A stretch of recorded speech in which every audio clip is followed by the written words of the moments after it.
بسم اللہ الرحمن الرحیم۔ اللہ کے نام سے شروع جو بڑا مہربان نہایت رحم کرنے والا ہے۔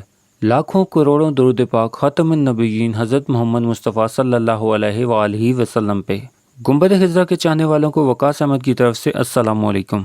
حضرت عمر بن خطاب رضی اللہ تعالیٰ عنہ نے روم سے لڑنے کے لیے ایک فوجی دستہ روانہ کیا۔ اس دستے میں ایک نوجوان صحابی عبداللہ بن حذافہ بن قیس سہمی رضی اللہ تعالیٰ عنہ بھی تھے۔ مسلمانوں اور کیسر روم کی فوج کے درمیان لڑائی نے طول پکڑ لیا۔ کیسر روم مسلمانوں کی بہادری اور ثابت قدمی پہ حیران ہوا اور اس نے حکم دیا کہ مسلمانوں کا کوئی قیدی لے کے آؤ۔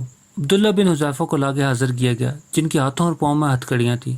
کیسر نے ان سے بات چیت شروع کی تو ان کی ذہانت سے حیران رہ گیا۔ دونوں کے درمیان یہ مکالمہ ہوا۔ کیسر نے کہا، نصرانیت قبول کر لو، میں تمہیں رہا کر دوں گا۔ عبداللہ نے جواب دیا، نہیں قبول کروں گا۔ کیسر نے پھر کہا، نصرانیت قبول کر لو، آدھی سلطنت دے دوں گا۔ عبداللہ نے کہا، نہیں۔ کیسر نے پھر کہا، نصرانیت قبول کر لو، آدھی سلطنت دوں گا اور تمہیں حکمرانی میں شریک کر لوں گا۔ عبداللہ نے کہا، اللہ کی قسم، اگر تم مجھے اپنی پوری مملکت، اپنے آباء و اجداد کی مملکت، عرب و عجم کی حکومتیں بھی دے دو تو میں پلک جھپکنے کے برابر بھی اپنے دین سے منہ نہیں موڑوں گا۔ کیسر روم غضبناک ہوئے اور کہا، تجھے قتل کر دوں گا۔ عبداللہ، مجھے قتل کر دیجیے۔ کیسر نے حکم دیا کہ اس کو ایک ستون پہ لٹکا کے اس کے آس پاس تیروں کی بارش کی جائے تاکہ وہ ڈر جائے۔ پھر وہ کیسر نے کہا، پھر اس کو عیسائیت قبول کرنے کا کہا تو انہوں نے موت کو گلے لگانا زیادہ بہتر سمجھا۔ جب کیسر نے دیکھا اس سے بھی بات نہیں بنی، وہ کسی حال میں بھی اسلام چھوڑنے کے لیے تیار نہیں، تو اس نے حکم دیا کہ اس کو قید میں ڈال دو اور کھانا پینا بند کر دو۔ عبداللہ کو قید میں ڈال دیا گیا۔ عبداللہ کو کھانا پینا نہیں دیا گیا، یہاں تک کہ پیاس اور بھوک سے موت کے قریب ہو گئے تو کیسر کے حکم سے شراب اور خنزیر کا گوشت ان کے سامنے پیش کیا گیا۔ جب عبداللہ نے یہ دیکھا تو کہا، اللہ کی قسم، مجھے معلوم ہے کہ میں مضطر پریشان حال ہوں جس کے لیے یہ حلال ہے، مگر میں کفار کو خوش کرنا نہیں چاہتا۔ یہ کہہ کر کھانے کو ہاتھ بھی نہیں لگایا۔ یہ بات کیسر کو بتائی گئی تو اس نے عبداللہ کے لیے بہترین کھانا لانے کا حکم دیا۔ اس کے بعد ایک حسین و جمیل لڑکی کو اس کے پاس بھیجا کہ وہ ان کو چھیڑے اور فحشی کا مظاہرہ کرے۔ اس لڑکی نے بہت کوشش کی مگر عبداللہ نے اس کی طرف توجہ نہ دی اور ذکر الہی میں مشغول ہوئے۔ جب لڑکی نے یہ دیکھا تو غصے سے بھر چلی آئی اور کہا، تم نے مجھے کیسے آدمی کے پاس بھیجا؟ میں سمجھ نہ سکی کہ وہ انسان ہے یا پتھر۔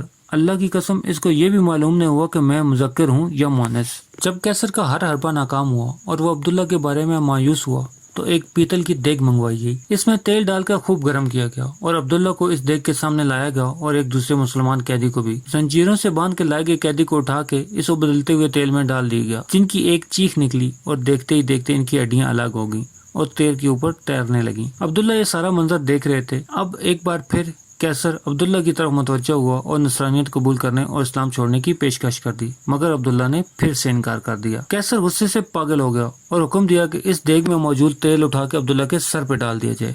جب کیسر کے کارندوں نے دیگ کھینچ کر عبداللہ کے قریب کی اور اس کی تپش کو عبداللہ نے محسوس کیا تو وہ رونے لگے۔ آپ کی ان خوش نصیب آنکھوں سے آنسو ٹپکنے لگے جن آنکھوں نے رسول صلی اللہ علیہ وآلہ وسلم کا چہرہ انور دیکھا تھا۔ یہ دیکھ کر کیسر خوشی سے جھومنے لگا اور کہا، عیسائی بن جاؤ، معاف کر دوں گا۔ حضرت عبداللہ نے کہا، نہیں کیسر، تو پھر روئے کیوں؟ حضرت عبداللہ نے کہا، اللہ کی قسم، میں اس لیے رویا کہ میری ایک ہی جان ہے جو اس دیگ میں ڈال دی جائے گی۔ میری یہ تمنا ہے کہ میرے سر کے بالوں کے برابر میری جانیں ہوتی اور وہ ایک ایک کر کے اللہ کی راہ میں نکالی جاتی۔ یہ سن کر کیسر نے مایوسی کے عالم میں حضرت عبداللہ سے کہا، کیا یہ ممکن ہے تم میرے سر کو بوسہ دو اور میں تمہیں رہا کر دوں؟ حضرت عبداللہ، اگر میرے ساتھ تمام مسلمان قیدیوں کو رہا کرنے کی بات کرتے ہو تو میں تمہارے سر کو بوسہ دینے کے لیے تیار ہوں۔ کیسر، ٹھیک ہے۔ حضرت عبداللہ نے اپنے ساتھ دوسرے مسلمانوں کو رہا کرنے کے لیے اس کافر کے سر کو بوسہ دیا اور سارے مسلمان رہا کر دیے گئے۔ جب وہ واپس حضرت عبداللہ بن خطاب رضی اللہ تعالیٰ عنہ کے پاس پہنچے اور آپ کو یہ سارا واقعہ بتایا گیا تو حضرت عمر رضی اللہ تعالیٰ عنہ نے فرمایا، عبداللہ بن حذافہ کے سر کو بوسہ دینا ہر مسلمان پر ان کا حق ہے، اور وہ خود اٹھے اور حضرت عبداللہ کے سر کو بوسہ دیا۔ افسوس کہ ہماری اولادیں یہ تو جانتی ہیں کہ سپر مین، آئرن مین، بیٹ مین یہ ہیروز ہیں جو کہ خیالی ہیں، اور اصلی ہیرو کون تھے، کیسے تھے، یہ ان کو علم ہی نہیں۔ اللہ تعالیٰ ہم سب کو دین سیکھنے اور سکھانے کی توفیق عطا فرمائے، آمین ثم آمین۔ پیارے دوستو، امید کرتا ہوں کہ آپ کو یہ ویڈیو پسند آئی ہوگی تو اسے لائک کر دیں، اور مزید اس طرح کی خوبصورت ویڈیو کو دیکھنے کے لیے میرے چینل کو لائک، سبسکرائب کرنا ہرگز مت بھولیں۔ بیل کا بٹن بھی دبا دیں تاکہ آپ کو نئی آنے والی ویڈیوز کا نوٹیفیکیشن بھی مل سکے۔ انشاءاللہ ملتے ہیں ایک نئی ویڈیو کے ساتھ، تب تک اپنا خیال رکھیے گا۔ اللہ پاک آپ کو آسانیاں دے اور آسانیاں بانٹنے کی توفیق بھی۔ اللہ حافظ۔